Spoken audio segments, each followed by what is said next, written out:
paz do Senhor Jesus, meus amados irmãos. Aqui é a missionária Arlete para mais uma pré-aula da nossa Escola Bíblica Dominical, Editora Betel, neste segundo trimestre de 2019, quando estamos estudando o tema Igreja, povo escolhido e nomeado por Deus, a relevância de conhecermos sua origem, propósito, fundamento, história e missão. Hoje estaremos comentando a 13ª e última lição desta revista, cujo título é A Igreja e as Últimas Coisas. Antes de iniciarmos a lição, como de costume, vamos orar e buscar a direção do Espírito Santo de Deus. Deus maravilhoso, Pai querido, Pai amado, nós te louvamos e agradecemos por mais esse trimestre que passou. Te louvamos e te agradecemos, Pai, por tanta lição maravilhosa, pela Tua palavra que Tu nos tem dado a cada dia. Nós te agradecemos pelo entendimento, nós te agradecemos pela vida de cada pessoa que está nos ouvindo neste momento. Senhor, é pela Tua bênção e pela Tua direção que nós te pedimos agora. Nos ajude a compreendermos os mistérios da Tua palavra. Nos ajude, Senhor, a cada dia te servir com mais fidelidade. Te pedimos e te agradecemos neste momento por esta aula, em nome de Jesus. Amém. Meus queridos irmãos, mais uma vez, queremos aqui deixar os nossos sinceros agradecimentos pela sua participação neste canal. Sempre lembrando o quanto isso é importante. Os seus comentários, os likes que você deixa aqui, tudo isso fortalece esse trabalho para a honra de Deus. Contribua com esta obra, compartilhando este vídeo com outros irmãos, porque o nosso objetivo continua sendo levar até você um subsídio a mais para a sua escola bíblica dominical e juntos aprendermos um pouquinho mais da palavra de Deus. Lembramos também que esta pré-aula não substitui a aula ministrada pelo professor da Escola Bíblica Dominical, nem a revista da Editora Betel. Inscreva-se em nosso canal, ative as notificações e participe conosco. Lição 13, a Igreja e as Últimas Coisas. O textuário de hoje encontra-se em Romanos, capítulo de número 8 e o versículo de número 19, e assim diz a palavra do Senhor. Porque a ardente expectação da criatura espera a manifestação dos filhos de Deus. A verdade aplicada de hoje nos diz que nós, como igreja e noiva do Senhor, devemos ansiar pela sua vinda.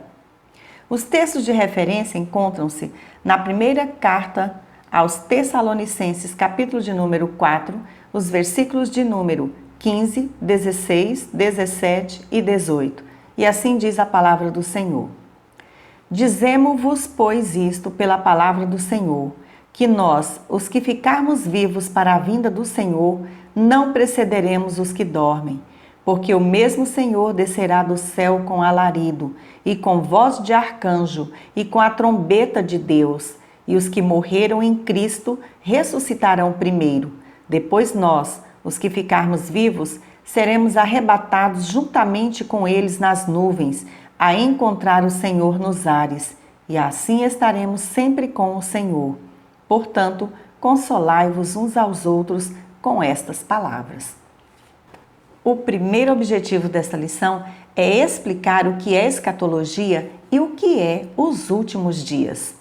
Estamos vivendo em tempos difíceis, de incertezas quanto ao amanhã, de decepções, violência, corrupções, crises financeiras e existenciais de proporções alarmantes, de desamor, enfermidades do corpo e da alma, de tantos outros dissabores que levam a humanidade a se preocupar quanto ao futuro dessa geração. Perguntas como: aonde tudo isso vai chegar? Ou qual o futuro da humanidade?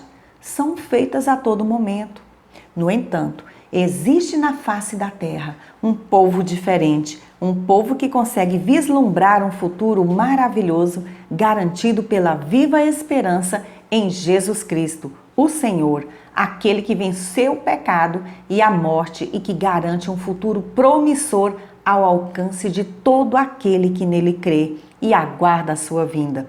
Esse povo é a igreja do Senhor Jesus, que já no tempo presente desfruta da paz e segurança que só Deus pode oferecer, não temendo o futuro, porque confia nas promessas do Senhor escritas na Bíblia Sagrada.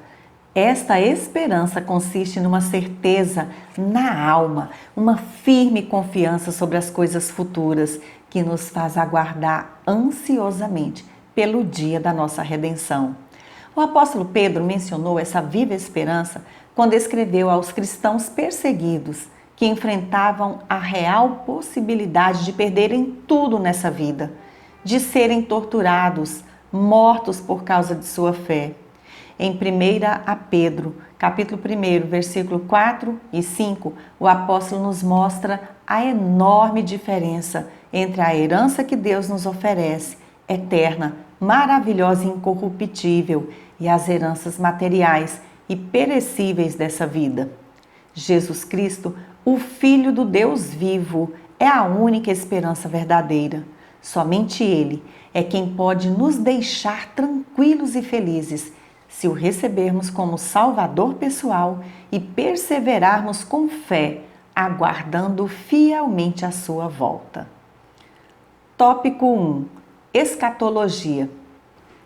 Escatologia bíblica é o estudo dos eventos que estão para acontecer. O termo escatologia deriva-se de dois vocábulos gregos, eschatos, que significa último, e logia, estudo ou tratado. O termo grego cognato é eskata, que significa últimas coisas. Daí vem a expressão estudo ou doutrina das últimas coisas, ou seja, dos eventos profetizados que ainda estão por acontecer. A importância de se estudar esses eventos pode ser percebida pelo espaço dedicado ao assunto nos 66 livros da Bíblia Sagrada.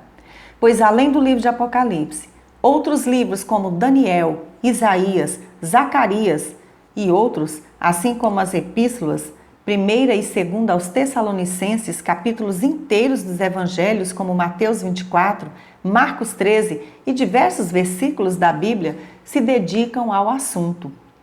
A escatologia é a teologia sistematizada que trata da doutrina das últimas coisas, isto é, dos eventos por acontecer, segundo as Escrituras, como a morte, ressurreição e segunda vinda de Cristo, o final dos tempos, o juízo final e o estado futuro da humanidade.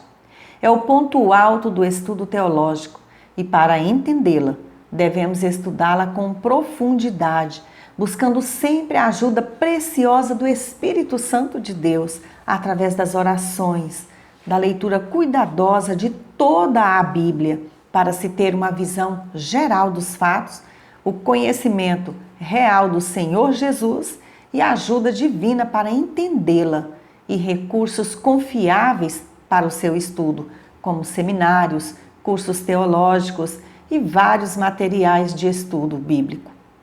É a escatologia que nos alerta quanto à iminente volta do nosso Senhor Jesus Cristo.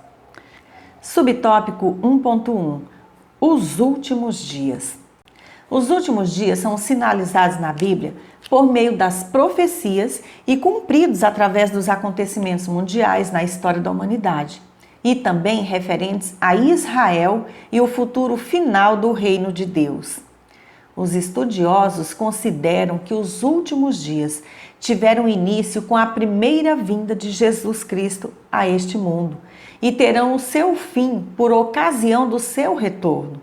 No capítulo 24 do Evangelho de Mateus, o Senhor Jesus fez uma fantástica admoestação aos discípulos e a nós também, na introdução dessa maravilhosa profecia sobre os últimos dias, e alertou: vede que ninguém vos engane, porque muitos virão em meu nome, dizendo, eu sou o Cristo, e enganarão a muitos. Mateus 24, 5. Nesse capítulo 24 de Mateus, o Senhor Jesus falou acerca de coisas que aconteceriam nos últimos dias e orientou os discípulos a terem discernimento quanto ao cumprimento da profecia. Sobre os últimos dias, o apóstolo Paulo nos alerta também. Sabe, porém, isto, que nos últimos dias sobrevirão tempos difíceis. 2 Timóteo 3:1. Os últimos dias de que Paulo fala incluem todo o tempo a partir de sua época, desde a escrita dessa carta até a volta de Cristo.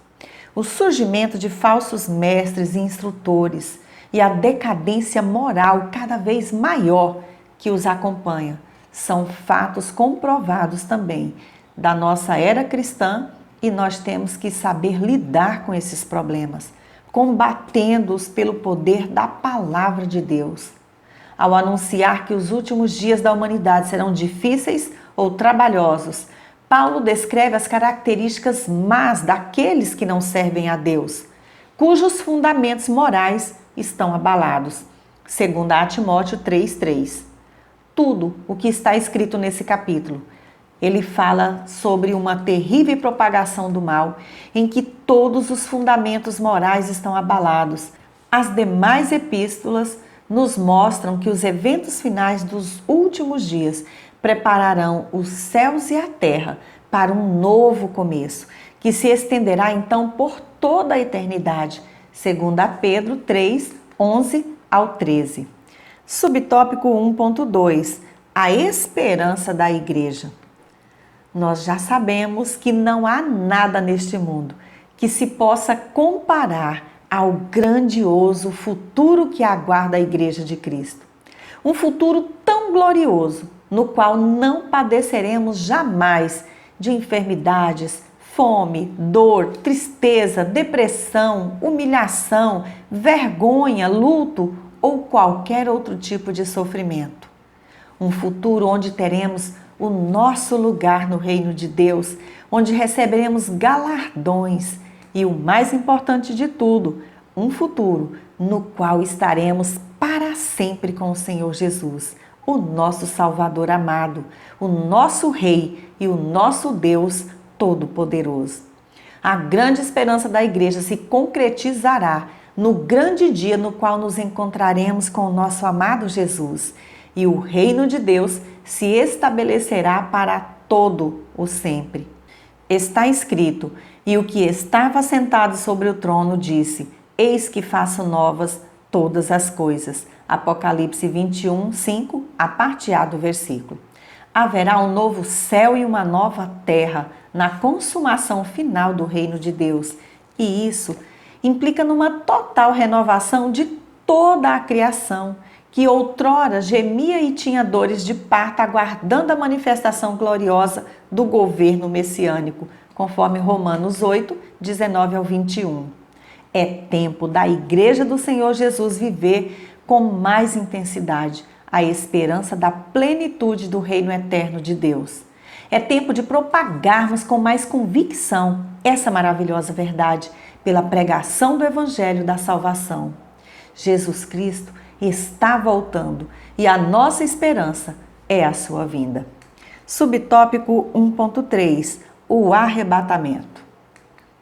A segunda vinda de Cristo é mencionada 318 vezes no Novo Testamento e acontecerá em duas fases distintas.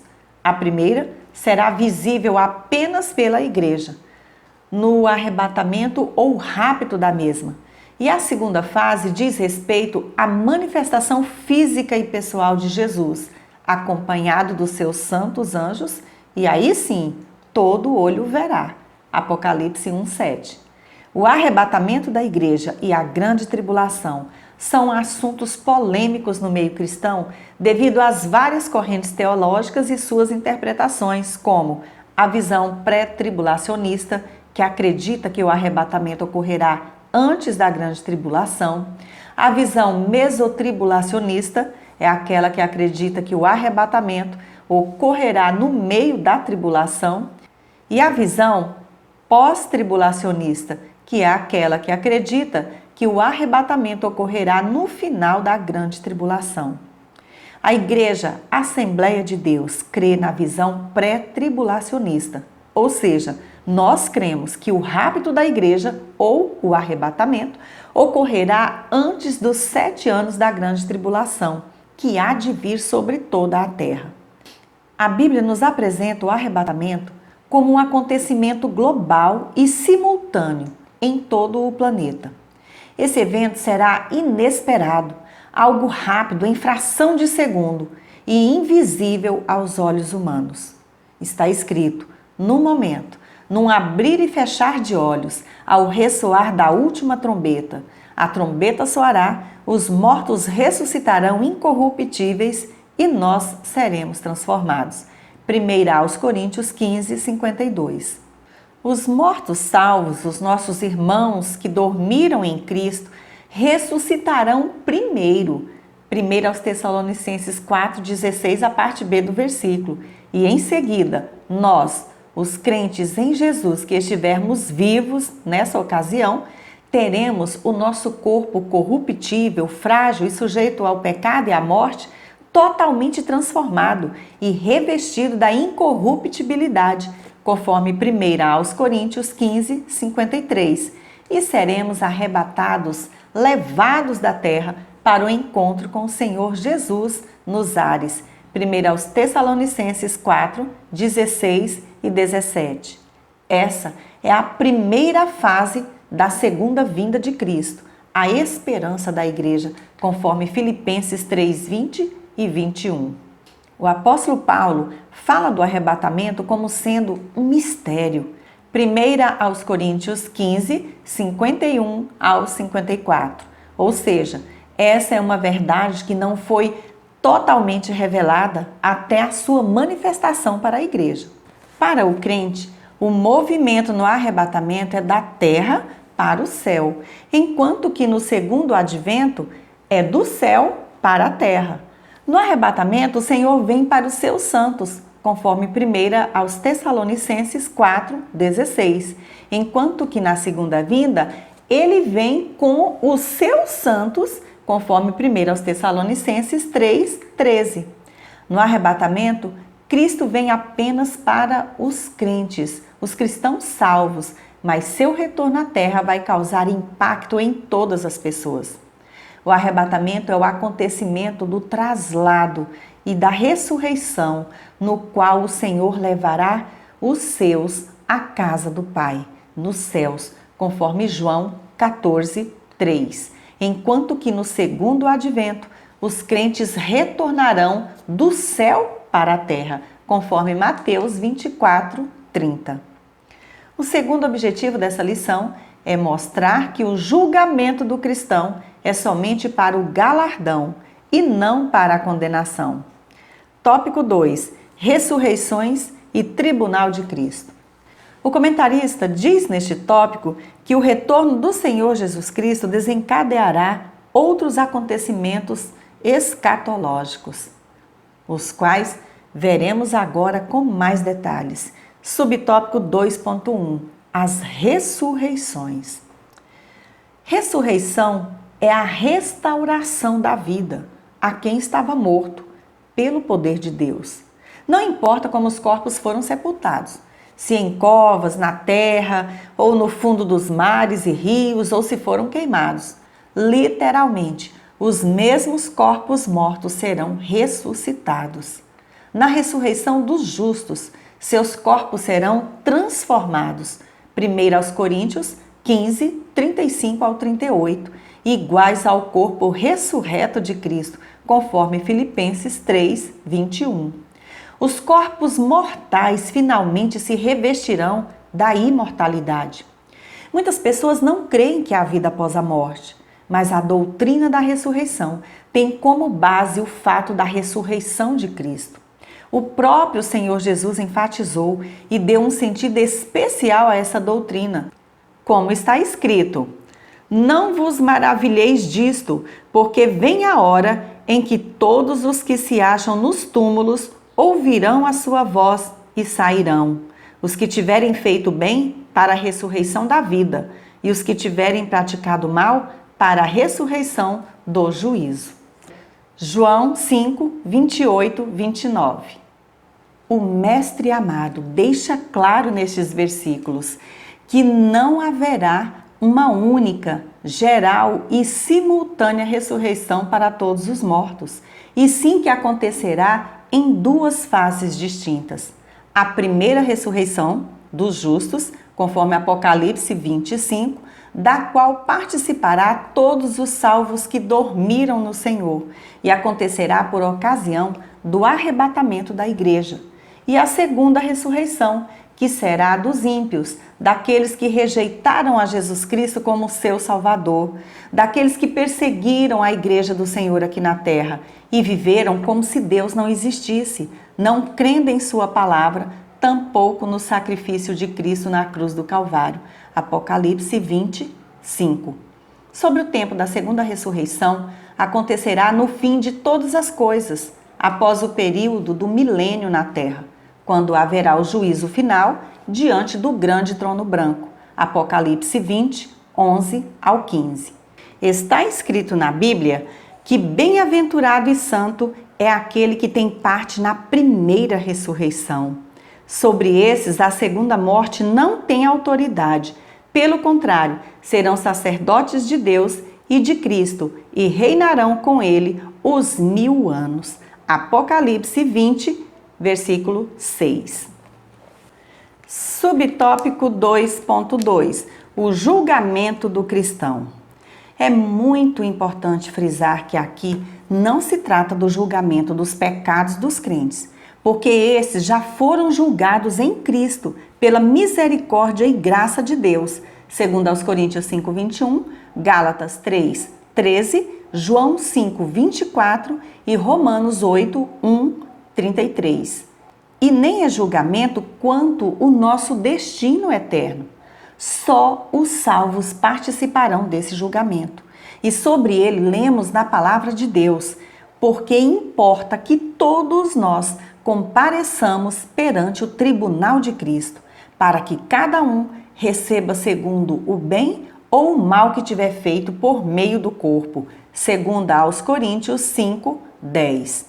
Esse julgamento será no céu ou nas regiões celestiais, no lugar chamado Tribunal de Cristo, onde cada cristão será julgado como servo, ou seja, quanto ao seu serviço prestado a Deus, e não pelos pecados do crente, e ocorrerá logo após o arrebatamento da igreja. Será um julgamento do que fizemos com as oportunidades dadas por Deus, das nossas obras como cristãos, do trabalho que eu e você fizemos para o Senhor, de como usamos a mordomia dos nossos dons e talentos para com a família e a igreja aqui na terra. Será um julgamento da nossa conduta como servos de Deus, do que fizemos por meio do corpo. Será um julgamento do tratamento dispensado aos irmãos na fé. Mateus 18, 23 ao 35, Romanos 14, 10. Serão julgados também os nossos motivos ao servir ao Senhor. O juiz será o Senhor Jesus Cristo. João 5, 22, 2 Timóteo 4, 7 e 8. E o instrumento de juízo será o fogo. 1 aos Coríntios 3, 12 ao 15, Apocalipse 1, 14. Mostrando a grande seriedade do tribunal de Cristo e nos revelando a ação disciplinadora de Deus sobre os nossos atos. Tudo o que fizemos depois de recebermos a Cristo como nosso Salvador e tudo o que de Deus recebemos como administramos a nossa vida passará pelo seu crivo. Nesse tribunal, muitos serão envergonhados por não terem aproveitado melhor o seu tempo, a sua oportunidade no serviço cristão. O propósito do tribunal de Cristo é galardoar os servos que forem achados fiéis. Apocalipse 22, 12. Subtópico 2.3. O galardão. Galardões são prêmios, recompensas, lauréis que serão dados a cada cristão que desempenhou bem a função ou chamada no reino de Deus. 1 aos Coríntios 3, 8, 14, 15.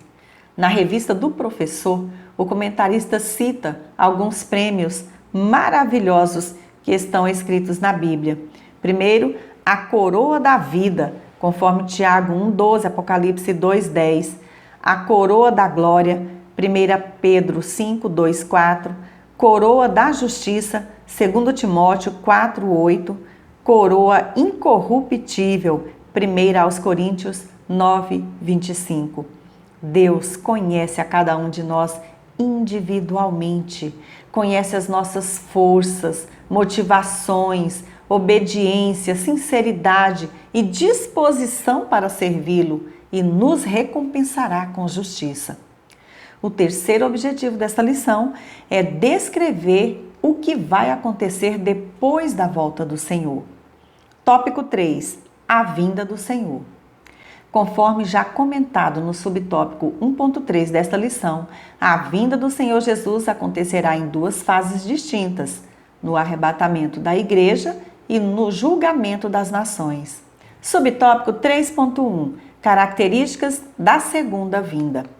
Na primeira fase da segunda vinda de Cristo, a esse mundo, ele virá somente até as nuvens, como nós já comentamos, não pisará na terra, mas arrebatará ou raptará a sua igreja, composta pelos mortos salvos e os fiéis que estiverem vivos para encontrá-lo nos ares, e então levá-los para o céu. Isso pode acontecer a qualquer momento, e por isso mesmo devemos andar sempre vigilantes, como as 5 virgens prudentes da parábola das 10 virgens, lembrando sempre das palavras do Senhor Jesus: vigiai, pois, porque não sabeis o dia nem a hora. Mateus 25:13. Após o arrebatamento da igreja, iniciará um período de 7 anos, onde a igreja estará no céu, passará pelo tribunal de Cristo para receber os galardões e participará das bodas do Cordeiro. Enquanto isso, acontecerá o período chamado de a Grande Tribulação, um período que nos 3 primeiros anos e meio aparentará uma falsa paz no governo do Anticristo, mas que nos 3 últimos anos e meio será de aflição e angústia, como nunca houve na terra. Mateus 24:21, Apocalipse 7:13-14. E será um tempo de transição entre a dispensação da igreja e o milênio, onde se cumprirão tudo o que está escrito sobre esse tempo nas profecias, principalmente o que está escrito no livro de Apocalipse. A segunda parte da vinda do Senhor, como já dissemos, será visível ao mundo, com sinais nos céus e na terra. Será um tempo em que a atenção de Deus estará voltada para Israel e se cumprirá as profecias a respeito de sua redenção. Subtópico 3.2. As bodas do Cordeiro.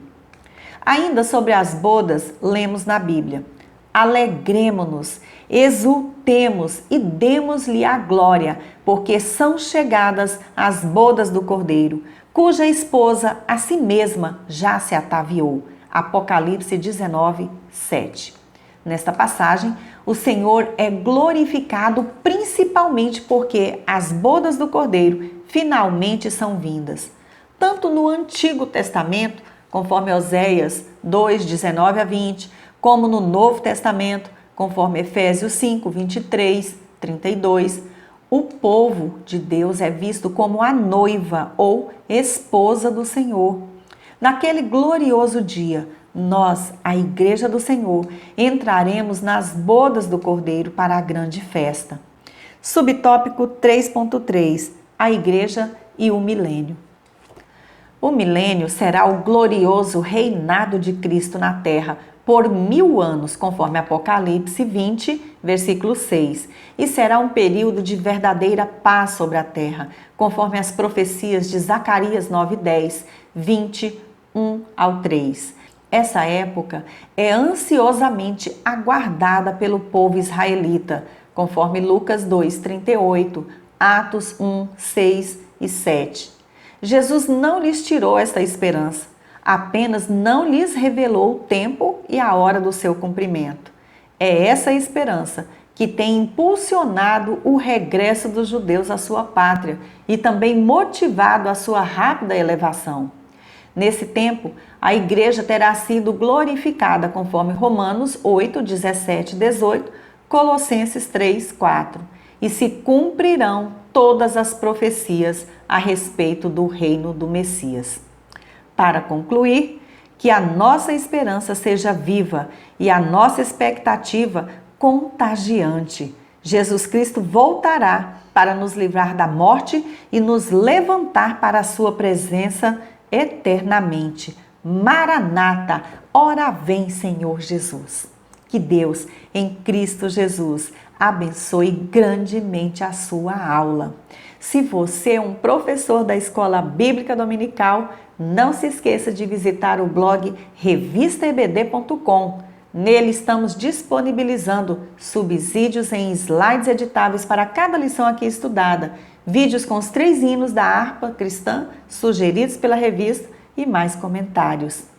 Agradeço pela sua companhia e se você gostou desta pré-aula, inscreva-se em nosso canal, deixe o seu like, o seu comentário para contribuir com a divulgação deste trabalho. Fique na graça e na paz do nosso Senhor e Salvador Jesus Cristo e até a nossa próxima pré-aula, se Deus assim nos permitir.